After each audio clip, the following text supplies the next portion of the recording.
This week's Devar Torah is on Parshat Emor, brought to you by Be There Israel and Or Chadash. So in this week's Parsha, the whole second part of the Parsha goes through the entire cycle of the year and all of the holidays and many of the customs and laws that we have with these holidays. And in here is the mitzvah of Sfirat HaOmer. Everything we know about Sfirat HaOmer is in this week's Parsha. And what's interesting is that Sfirat HaOmer comes in Parshat Emor. The words are very, very similar. The difference is Omer, of counting the Omer, has an ayin, and Emor has an aleph. Now, for those who listened to our Devar Torah from a couple weeks ago, we made a similar point with the disease of tsarat, where a person was afflicted with tsarat in their skin, which is or. And we talked about how Adam Arishon, and Chava exchanged light bodies for bodies of skin. And it's represented because the words are identical except an aleph for an ayin. So here we have in Parshat Emor, Emor means to speak. Parsha begins with God telling Aaron and Moshe to speak to the Kohanim. It's to Moshe. It says, Emor el Kohanim, speak to the Kohanim. So here we have a very, very deep connection other than the ayin and the aleph. Because what is Omer? When we say Sfirat Omer, counting the Omer, many people don't understand what's an Omer. What an Omer is, it's actually an amount. It's an amount of barley that was cut on the beginning of the second day of Pesach with 3 swipes of a sickle. 3 times. That amount of cut barley is an Omer. It's a measurement. That barley was taken to the temple, and it was ground and sifted 13 times until it was almost like dust, barley dust. I mean, really flour, but it was so fine, and it was offered on the altar in the morning. That's the technical description of the Omer, and that initiates our counting 49 days until the 50th day is Shavuos and the receiving of the Torah and also the wheat harvest. So it's mentioned that we begin the Omer with barley. It has to be barley. And it leads up to the wheat harvest on Shavuos. And what's interesting to know is Ad hayom hazeh, until this very day, the wheat harvest in Israel is always right around Shavuos. In all these years, thousands of years, nothing has happened. As everyone knows, our 3 major holidays of Pesach, Shavuos, and Sukkot are all connected on one level to an agricultural reality. So what's the meaning on a deeper level of that? We begin with barley and we end with wheat.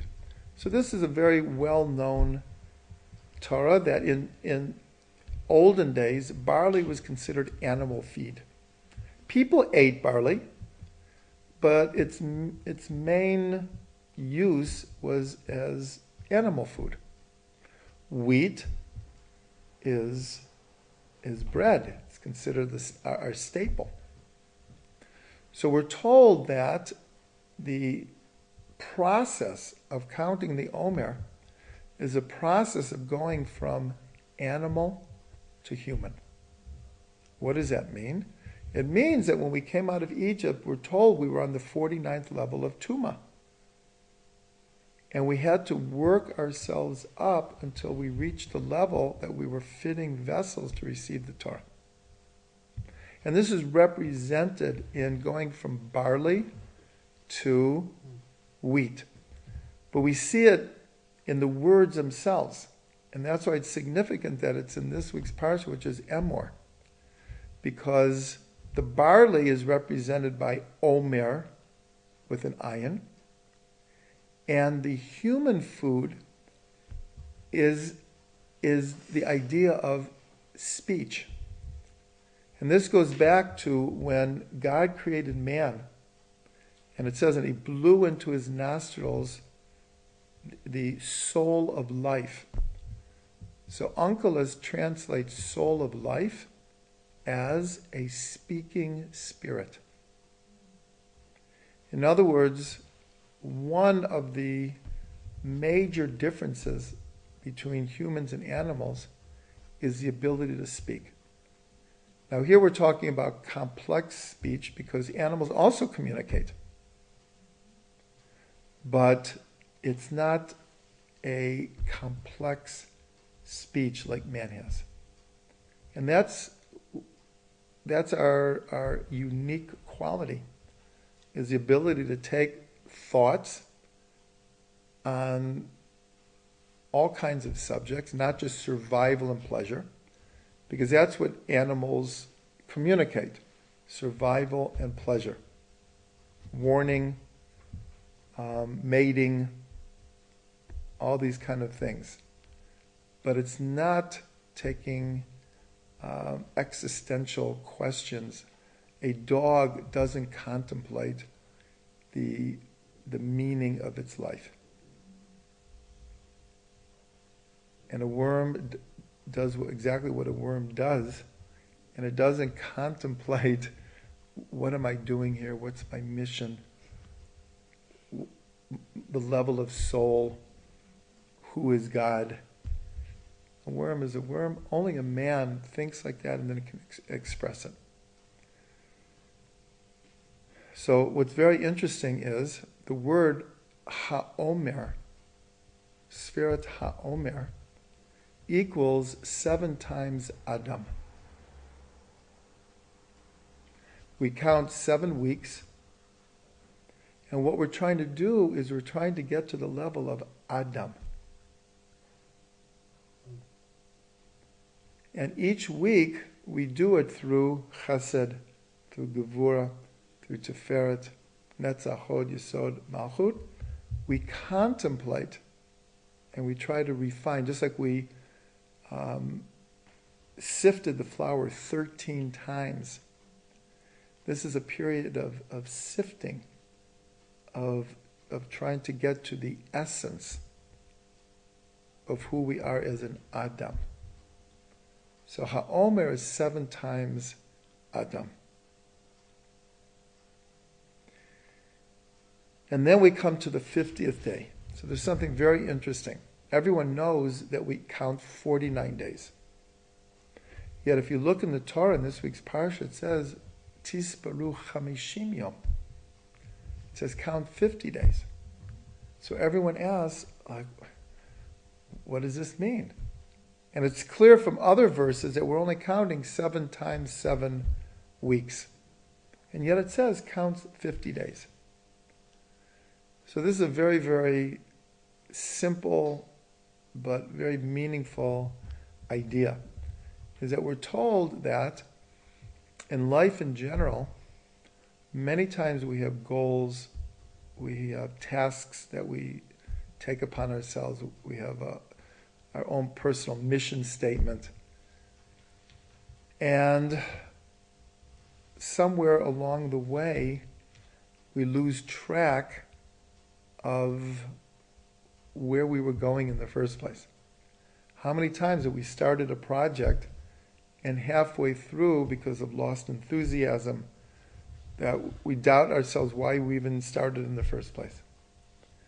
And then you have examples of people who make life decisions. I want to be a X and spend 4 years in school, maybe with a master's, a doctorate, 7 years, 10 years, and then after all of that, after a year or two in their profession, it's like, this is not what I envisioned.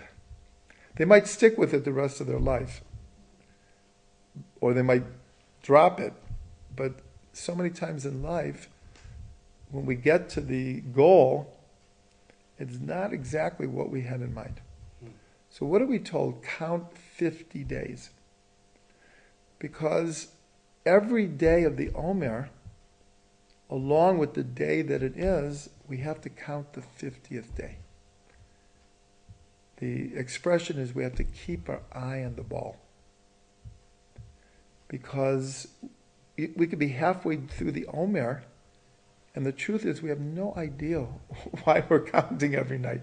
It's a mitzvah, and we do it, but we lost the context of what are we doing. So we're supposed to have a realization this entire 7 weeks as to what we're going towards. It's very, very similar, since we're broadcasting in Israel. How many people move to Israel after sometimes years of planning and hoping and expectations and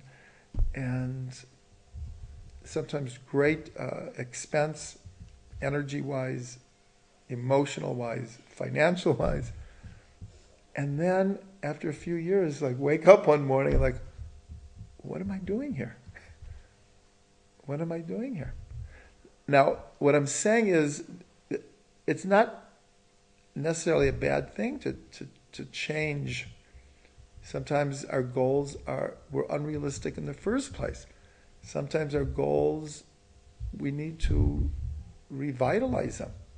But I'm just trying to make the simple point is how many times we lose the forest for the trees. That we get involved in certain processes in life and lose the context. So when it says that we should count 50 days, we should know what we're counting for. And we shouldn't lose track of that. And then when we get there, it's so much sweeter because we set the goal. And then when we accomplish it, then we can feel both personal satisfaction and great gratitude to Hashem, who has helped us fulfill our goals.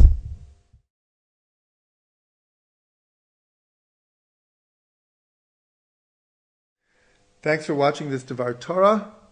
If you like what you heard, which I hope you did, please come to our YouTube station, our website, our Facebook, our blog, our Twitter, and take advantage of a plethora of Torah, of audio classes, videos, poetry, stories, music, word and gematria search.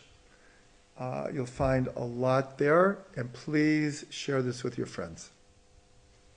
www.thetrugmans.com